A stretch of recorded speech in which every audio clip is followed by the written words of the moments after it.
people hit us up all the time and ask about training and like, how do I find a good trainer to, make my dog into this rock star hunter? And what they're missing is, obviously the obedience thing is, I mean, if you go to a trainer, the best thing you're going to get out of that a lot of times, aside from maybe like a proper gunfire introduction or a water introduction or live bird or something that you might not be comfortable doing on your own, is just that rock solid obedience foundation, which is the cornerstone of every good dog, regardless of whether they're gun dogs or not. But these private lessons you're talking about, where somebody comes in and you're like, hey, your dog can do this, but you need to do this and you need to be looking for this. It sounds like a certain percentage of your clients are sitting there and they're hitting that special relationship level where they're like, now this is a team thing with this dog. It's not me just paying Joe to train my dog. It's me learning what's the best thing to do with this dog. And when that happens, it can avalanche into like this, the true working, trusting relationship with a dog that doesn't have to be in the pheasant field. It can be just whatever you want to do, throwing a dummy at the soccer fields or however you want to go about it. But the overall way that goes with a dog is everything gets better for you and for them. And you see that relationship and feel it. And it's just one of those intangibles that's so awesome. No, I completely agree. I feel like when I was at the kennel, we get anywhere from 8 to 12 dogs a piece, for 6 weeks. And the client would come and they do a 2-hour lesson with me. I take them on a hunt and it'd go great. They're happy, but the dog goes home and things go downhill. So I feel like what's good about my program right now and just the private lesson aspect of it is, I can't say it enough. I'm training the client. The dog is easy. I can get that. I usually do a 2-hour lesson. I can train the dog for an hour, depending on if they burn out.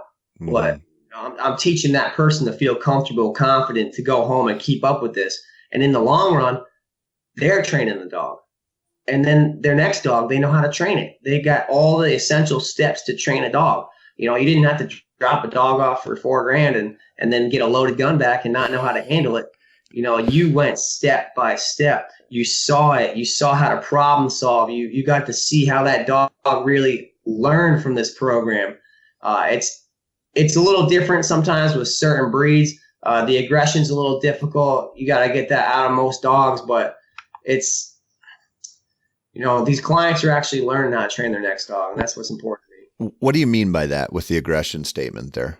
I don't like to put it breed specific, but I think that fetch training is difficult at times. And when I talk about training, a big thing that touches with my training and Jordan's training and what Rick's adopting and Sonny, they're all talking about, and Quinnebog in specific, we're using obstacles to take resistance out of dogs. So if you think about any dog, and you always bring up that parallel of children, there's resistance in certain aspects of life. Dogs always either fight, they flee, or they freeze. So you're looking for one of those three things when you're asking them to do something that's scary or they flat out don't want to do. And with an obstacle, you can teach a dog that's afraid, like it's not so bad. Or you can teach a dog that's aggressive that you're not going to win this. Or, you can take out 100% resistance and put in willingness. And those obstacles help us there. So when we work, when we're working a dog, whether it's bird dog, obedience, or just aggression, it's all handled the same way. But when a client's there to see how their dog is in person, they really kind of take things a little more serious. Mm-hmm. What do you mean by obstacles? Give us an example. So we got catwalks. I remember we had like a nice drawbridge. We got literally a telephone pole that's like 8 inches off the ground. Mentally stimulating obstacles. Taller place boards. I know I've heard the 3.5-inch place board. We had a couple of those, but then we had tall picnic tables and just like I'm working with my dogs right now with holding the bumper. So I'm going, from the seat of the picnic table to the top to down to the seat, making things a little challenging, like teaching a dog how to problem solve. So essentially they look at you like you're a good leader. Like you got me through this. You helped me be successful. And, in times those dogs that lean towards that fight effect, they got through it and just look at you like a different person. So you're actually talking like physical obstacles that you're presenting as some kind of challenge to the dog. They might be a little timid or not know how to approach this catwalk or whatever, and you're working them through that, and it's just a confidence building exercise. You ever hunted your dog and seen like a fallen down tree, and that dog's running full bore, and they break that tree apart, and they're just stepping on all the limbs, climbing over that thing, like problem solving. Yep. Building confidence, removing resistance, physical objects that it all comes down to problem solving, like mentally stimulate this dog. My favorite obstacle ever, my number one training tool is a 50-gallon drum, a barrel. Everyone's got this barrel. And it's hard to talk about in a way where you got a dog that doesn't want to, they're buying time. They're not cooperating. They're just there in the moment, but they're really not trying and they're not focused. You can get them on a barrel and it's slippery. I don't put a carpet on there. You got to hold yourself, jump on there, don't come down, all that. You can get a dog to really just like, okay, just cooperate on a barrel. I don't know how else to explain it, but these physical obstacles. So this is, maybe, correct me if I'm wrong here, but this feels like, we preach this all the time with sort of, the socialization aspect of a puppy. When you go beyond that into the new training environments and, taking the dog into Petco with you when you buy treats, or, instead of just working the dog in your backyard, you're taking it down to the park. And instead of just throwing the dummy into the pond for your duck dog, you're going to the river and they're working current, and it's a controlled situation, but it's a new thing.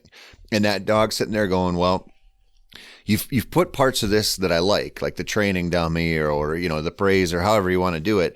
And now we're in a new place. And at first a dog, if you do it right, your dog's going to be a little timid and it's going to look at this and go, okay, well, he wants me to do this. And I've trusted him for all kinds of different things. And I go out there and retrieve that dummy in the current. Now I'm like, okay, this is awesome. This is a new thing. Because when I jump out there, that dummy's going away from me and I get to chase it, air quotes chase it. It's floating the same speed that they are in the current, probably. But this sounds like a highly controlled, similar method where you could set up all kinds of stuff in your yard or, wherever your training grounds are, and do this for your dog and build those little confidence things in there. And anybody could do this. It all comes down to just what you said. You're building trust and you're building a relationship with your dog through things that they either don't want to do or they're afraid to do. Every day, us as people and dogs, we deal with obstacles. And when you're pushed out of your comfort zone, you tend to grow. So that's where we put these physical obstacles in our training arena. If you think about it, we want to it all goes back to, when I get a client, they're like, oh, I got to run the dog for an hour a day. You don't have to do that. It's great. It's awesome. But if you want to really tire them out, mentally stimulate them, I always give that example. When I was in college, I'd sit there in a classroom in a comfortable chair for an hour and I'm whooped because I'm constantly mentally engaged. That's what we're doing with these dogs. I ran a puppy program down at Quinnebog Kennels where I get a string of dogs, like 8 dogs at 16 weeks old, and these dogs are going bonkers and they have to have that enforced downtime and they have to get that mental stimulation other than bird work, so on.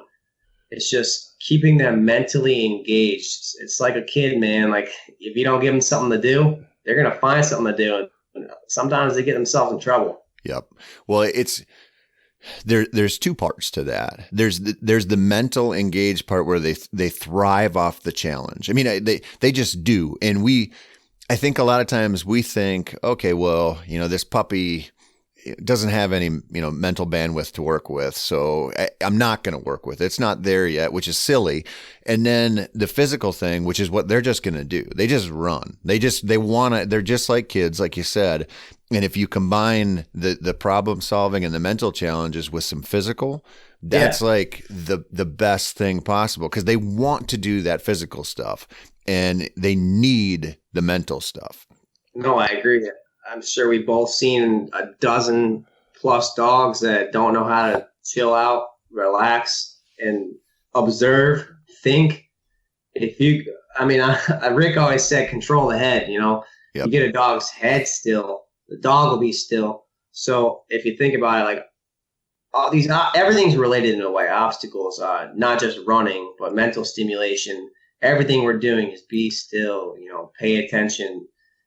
Look for. We use the command lead. The Hunt Yep. Smith Wonder lead, and it's all look for direction when touched. Just momentary cues.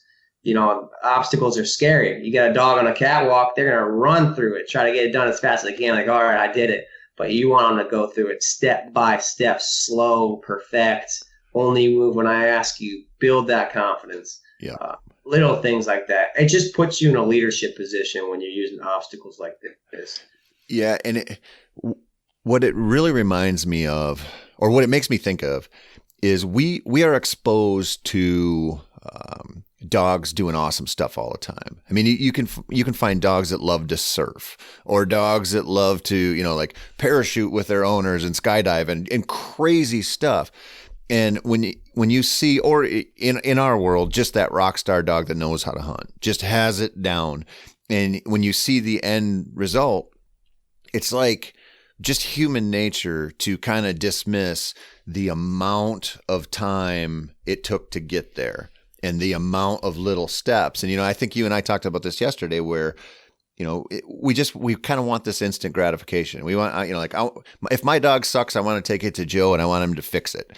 And that's just not how it works. It's just not wave a magic wand or, buy the right training tool and all of a sudden that dog comes together. There is years and years of little confidence building drills built into those dogs. And it sounds intimidating, but it doesn't have to be. It's not a huge commitment any one day of your life. It's just a process over multiple days to get there. Yeah. And, you're so right. It's a lot of work. It's not easy. If it were easy, everyone would be doing it. It's an art. It really is. Dog training is an art. There's people that do it better than me. There's people that are still learning. Jordan always said, if they're not going to put the time into their dog, run your dog, not your mouth. Like that's how it works. Like everyone claims they got the best dog, but they don't want to put the work into it. And when you get a client that's really appreciative and attentive with the work you're putting in, they're the ones that are calling you, giving you updates once a week, telling you how many birds they've got now and how well the dog's doing. A tired dog's a happy dog. So you get those clients that are really good. You get the occasional that just doesn't really understand. They got the money. And you got to deal with the client. Yeah. Sometimes you feel bad for the dog, but that's what it is. Well, that's what I love about this working with dogs is, and I don't mean this in a negative way, but there's nothing that you can do that the average handler can't do. Like there's nothing that Ronnie Smith is doing that somebody else can't do. Yep. Like anybody, and these people out there, these awesome trainers are willing to give you the information. It's out there all over the place. There's nothing that Tom Dokken does that the average person can't do, but he does a lot of things that they don't do. And that's the difference. But everybody can use, the different training methods and the styles and these baby steps and all this stuff to create an awesome dog for themselves. And honestly, if you want to talk about, you mentioned earlier, having 12 or 16 dogs to work in one program.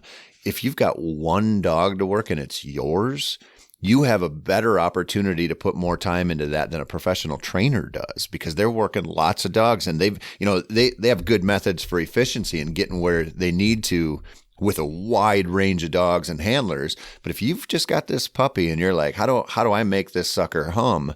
You have an awesome opportunity.